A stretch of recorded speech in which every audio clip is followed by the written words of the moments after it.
आज हम आप लोगों को समष्टियों के बीच पारस्परिक क्रियाओं के बारे में बताएंगे। तो पूरी जानकारी के लिए मेरा पूरा वीडियो लास्ट तक देखिए। चलिए शुरू करते हैं।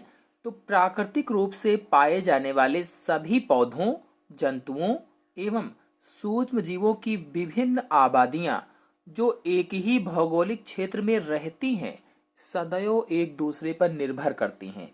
सदैव एक दूसरे पर निर्भर करती हैं। कैसे, आपको बता दें कि जैसे पौधे हैं, सूर्य के प्रकाश, जल और CO2 से अपना भोजन बनाते हैं। जो पेड़ पौधे होते हैं ये क्या करते हैं कि सूर्य का प्रकाश, जल और CO2 लेते हैं और उस प्रकाश संश्लेषण क्रिया करके अपने भोजन का निर्माण कर लेते हैं। तो पौधों ने अपना भोजन इस तरह से बना लिया। अब समस्त जंतु जो होते हैं, पृथ्वी पर जितने भी जंतु पाए जाते हैं, समस्त जंतु भोजन के लिए इन पौधों पर निर्भर रहते हैं। मतलब सभी जो जंतु हैं वो डायरेक्ट या इनडायरेक्ट पौधों से ही भोजन प्राप्त करते हैं, चाहे वो डायरेक्ट लेते हो चाहे इनडायरेक्ट लेते हो। अब देखिए, जितने पौधे थे वे जंतुओं से बनी CO2 का प्रयोग अपना भोजन बनाने में किए, और जितने जीव हैं वे पौधों से बने O2 यानी ऑक्सीजन को लेते हैं। इसी तरह से पेड़ पौधों के जो फल लगते हैं, पेड़ पौधों में जो भी फल लगते हैं वे फल जंतु की हेल्प से ही लगते हैं। कैसे? तो प्रकीर्णन के द्वारा या परागण के द्वारा।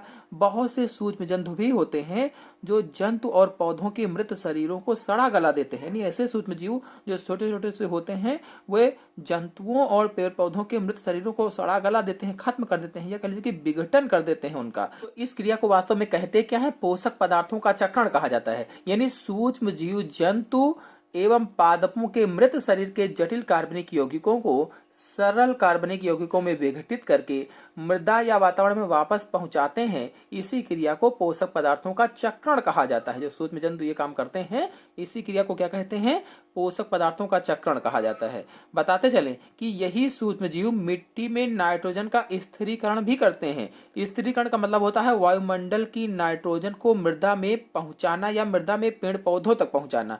कुल मिलाकर के जीवी समुदाय में प्रत्येक जीवी समूह का अपना एक महत्व होता है, और जीवन यापन के लिए स्थायी रूप से एक दूसरे पर ये सभी निर्भर रहते हैं। इस प्रकार से हम कह सकते हैं कि जीवी समुदाय की विभिन्न समष्टियों के जीवों के बीच भोजन, स्थान व जनन के लिए प्रतिस्पर्धा की अनेक क्रियाओं को पारस्परिक क्रियाएं या अंतः क्रियाएं कहा जाता है। चाहे आप पारस्परिक क्रिया कहिए चाहे अंतः क्रिया कहिए। तो इसी अंतः क्रिया के बारे में हम लोग आज जानेंगे। चलिए इस चार्ट को देखिए।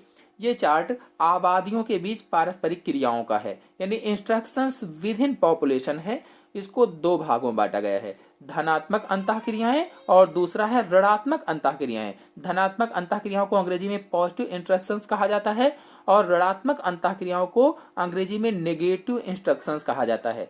अब धनात्मक अंतः क्रियाओं को सहजीविता या सहजीवन के नाम से भी जानते हैं, जिसे तीन भागों में बांटा गया, सहोपकारिता, सहभोजिता, आद्य सहकारिता। और इधर जो ऋणात्मक क्रियाएं हैं या ऋणात्मक अंतः क्रियाएं हैं, इन्हें चार भागों में बांटा गया है, स्पर्धा, परभक्षण, परजीविता, प्रतिजीविता। चलिए एक एक करके सबको समझ लेते हैं। तो पहले धनात्मक अंतः क्रियाएं क्या हैं या पॉजिटिव इंटरेक्शंस क्या हैं, इनको जान लेते हैं।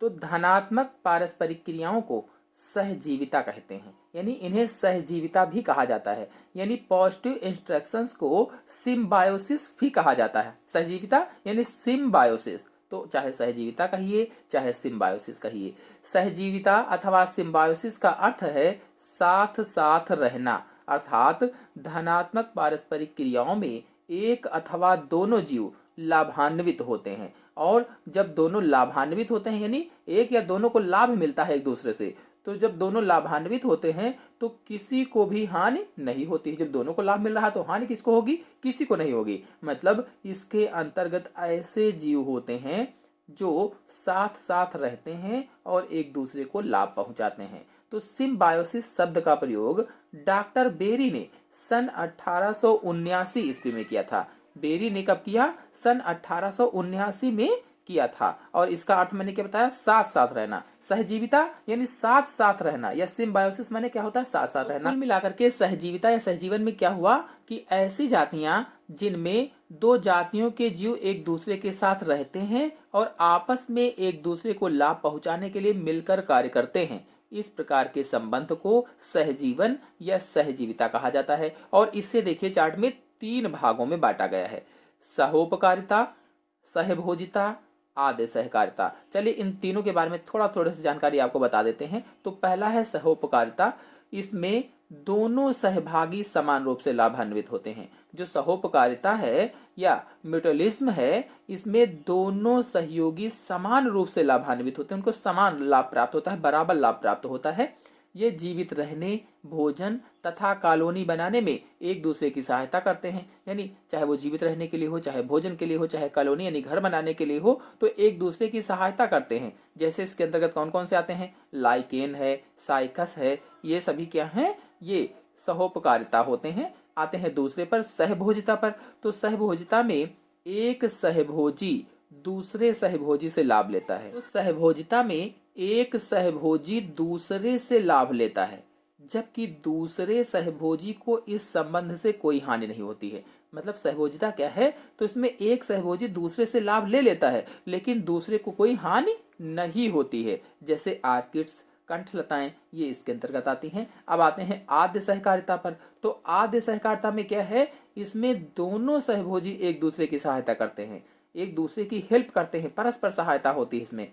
लेकिन इनमें कोई दैहिक संबंध नहीं होता है, उनमें दैहिक संबंध नहीं है, जबकि सहायता एक दूसरे की करते हैं और एक दूसरे के बिना भी जीवित रहने में समर्थ होते हैं। और अगर दूसरा नहीं है तब भी ये जी लेता है। यानी एक दूसरे के रहे बिना ही जीवित रह लेंगे। ये नहीं कि यहाँ अगर वो नहीं होंगे तो इनको भोजन नहीं मिलेगा, कुछ नहीं मिलेगा, तो ये खत्म हो जाएंगे। तो ये हो गई आद्य सहकारिता। तो सहयोगकारिता में लाइकेन मैंने उदाहरण बताया, सहभोजिता में आर्किड्स है। चलिए अब आते हैं आबादियों के बीच पारस्परिक क्रिया के दूसरे भाग यानी ऋणात्मक अंतःक्रिया पर, ये नेगेटिव इंस्ट्रक्शंस पर। तो इसको 4 भागों में बांटा गया था: स्पर्धा, परभक्षण, परजीविता, प्रतिजीविता। तो पहले ऋणात्मक अंतःक्रियाएं क्या होती हैं जान लेते हैं। तो ऋणात्मक पारस्परिक प्रतिक्रियाओं में एक जाति के जीवों को लाभ होता है तो दूसरी जाति के जीवों को हानि होती है। यानी ऋणात्मक अंतःक्रिया में क्या होगा कि एक जाति के जीव को तो लाभ मिल रहा है, लेकिन दूसरी जाति के जीव की हानि हो जाती है, इसीलिए इसको ऋणात्मक अंतःक्रिया कहा जाता है। और इसे स्पर्धा, परभक्षण और प्रतिजीविता में बांटा गया है। चलिए इनमें से एक एक करके सबको समझ लेते हैं। तो पहला है स्पर्धा, अथवा इसे प्रतियोगिता भी कहा जाता है, और अंग्रेजी में क्या कहेंगे? कॉम्पिटिशन। तो एक ही जाति के विभिन्न जीवों अथवा विभिन्न जाति के जीवों के बीच उचित आवास, भोजन, जल, लवण, सूर्य का प्रकाश आदि बहुत सारे प्राकृतिक संसाधनों को प्राप्त करने की होड़ होती है। इसे ही स्पर्धा कहा जाता है।